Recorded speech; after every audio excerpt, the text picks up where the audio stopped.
Argentina had a scare, and Argentina got a reality check tonight. There's no other way to put it. Okay. There's a lot of questions, and this ends up being one of these moments where, when you look at the overall history of Argentina, it could be one of those moments where there's a change, there's a chapter that ends up switching. Because tonight, you realized of a lot of things. Obviously, it wasn't the best night. It was one of the worst nights, as a matter of fact, for Argentina since, I think it's safe to say, the Saudi Arabia game, that this team was not able to function properly. You had a lot of fours, fives, and sixes in terms of overall performance. So that's where you end up kind of wondering, okay, who's going to make the difference? And today, in a game like this, it's usually the goalkeeper that makes it. And I'm not one of those that says that Dibu Martinez is one of the best goal or is the best goalkeeper in the world. I think he's up there. But today he made the case where he is. I mean, people talk about the numbers and the goals that he's allowed sometimes, but at times you have to also look at the moments that he's bailed out his teams. And I've said it a lot on the air, especially when I do Premier League games, especially when I do Aston Villa.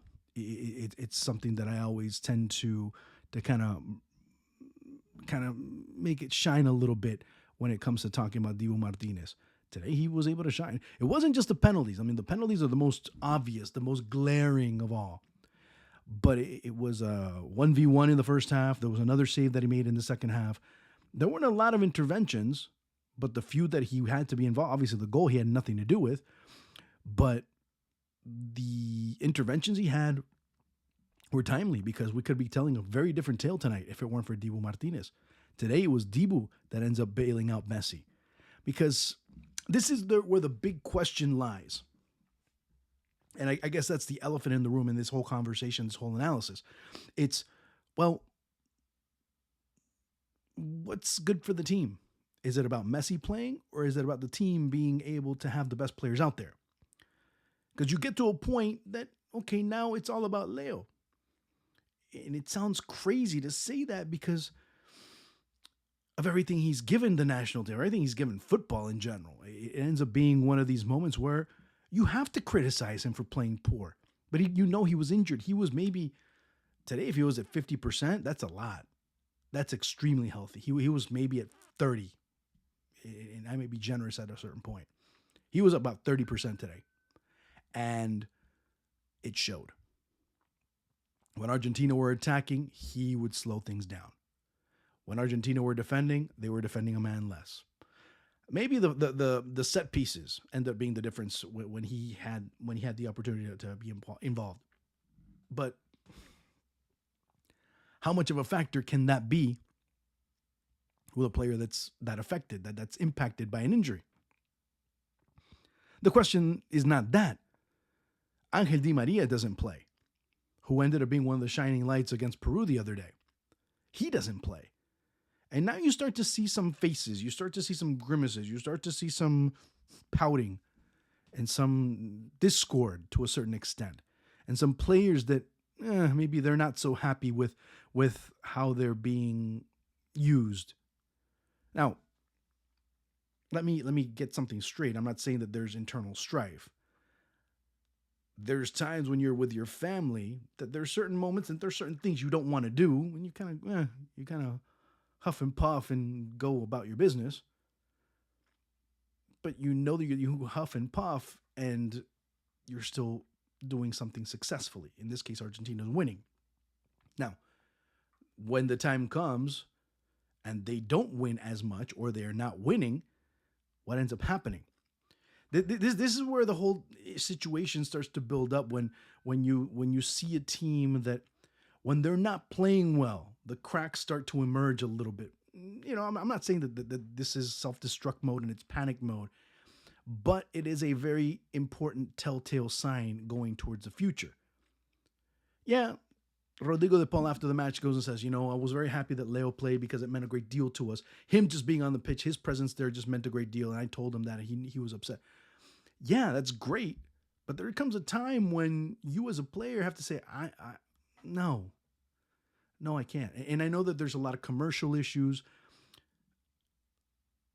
I'm about to say something. I should just say it and say, I'm about to say, no, no. Messi's been run down to the ground in the past year. Just run to the ground. And you notice it now. He's breaking down more often. He has, and he's 37 now. Yes, that too. But he's breaking down more often. He's not always 100%. He had an extended time off because obviously Inter Miami getting eliminated from the playoffs and then not having any matches from November to basically February. And of course, as soon as February hit, they're flying, all over the planet.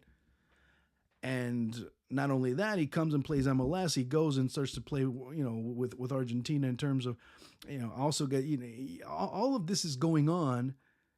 It's taking a toll on him, and you see it taking a toll on him because he's lost a gear or two. He looks much slower. And I'm not saying slower because I'm saying because he looks injured. And there's something that's not being completely communicated here in terms of what's going on with him. Or at least I feel that way. It seems that there's something that's a little bit more than what we're being told.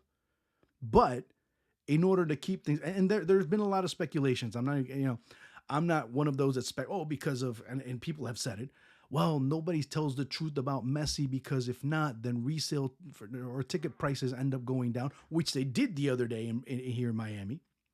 They went down 40, 50%. Of course, nobody wants that. Well, Commonwealth doesn't care. Commonwealth already got paid, so it doesn't matter. The pitch condition tonight, it was dry. Dibu Martinez said it was dry. And that hasn't helped. Now, did it impact the game overall? A little bit, but it impacted Ecuador too. So let's not go and think that it's just a one-way street when it comes to those types of factors being just a one-way street. It's not. Is this about Messi playing or is this about the team functioning better? Because you see players that are trying to bang down that door, that are trying to change the status quo when it comes to the Argentine national team. And some of the old players, I mentioned Di Maria before, Leandro Paredes doesn't play as well. He doesn't get the start. Enzo Fernandez is struggling. And not only struggling with the national team, he struggled with Chelsea a great portion of the season as well. So when do these things start to change? When do these things start to build? Who was it that came out? Lisandro Martinez also came out. He, alongside Cuti Romero, are just solid as can be. And there's a lot of question marks with Argentina. It's easy to say that, but at the end of the day, you end up kind of wondering, what can be exploited.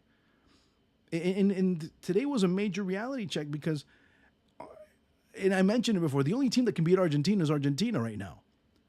And maybe it's not so true because if Argentina aren't playing at 100%, a team like Uruguay with more intensity than them can beat them. And they have already. It's not that I'm saying maybe even a Colombia can come and beat this Argentina side if they don't have a good day.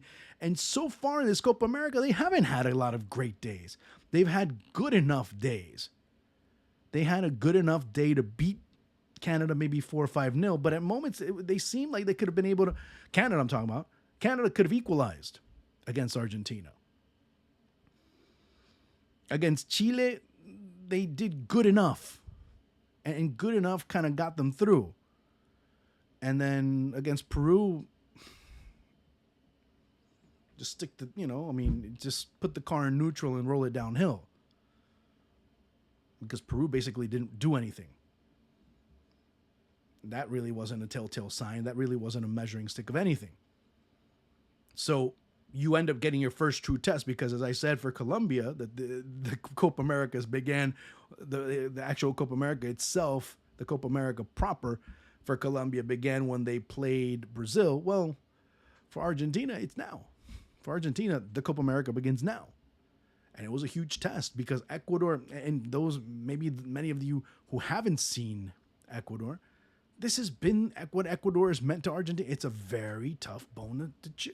It's a very, very tough nut to crack. And yet again, it ended up being tough and maybe tough as ever.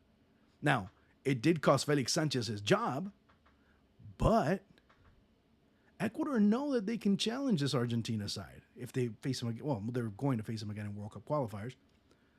But this Argentina side might be on the verge of having some changes in certain positions. Lautaro Martinez didn't have a great match per se. Good enough, I think you say. Messi, no.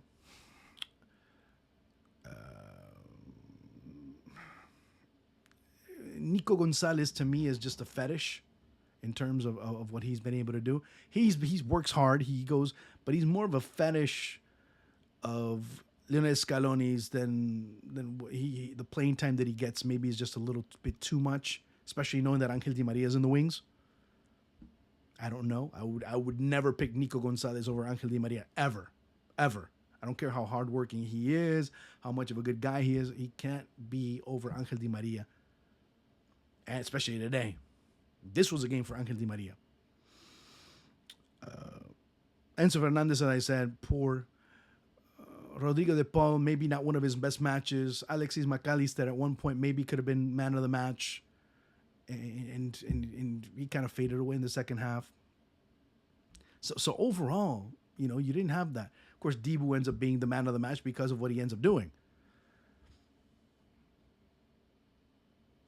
Again, is Messi playing the best idea? Is Messi playing all the time the best idea at this stage of his career? I don't think so. I really don't think so. Because at times that ends up being a detriment to the team. It's crazy to say that.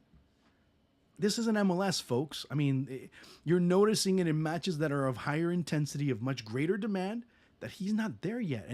And people at one point in the Argentine press were even talking about it, saying, well, let's see Messi a year in MLS, into MLS, how he's going to be playing, how the level of his play will diminish. And now the passes that he sends, the balls that he delivers, that type of thing is always going to be intact. But his health, the fitness level, the intensity level, because people say, oh, but MLS is intense. It's a different type of intense.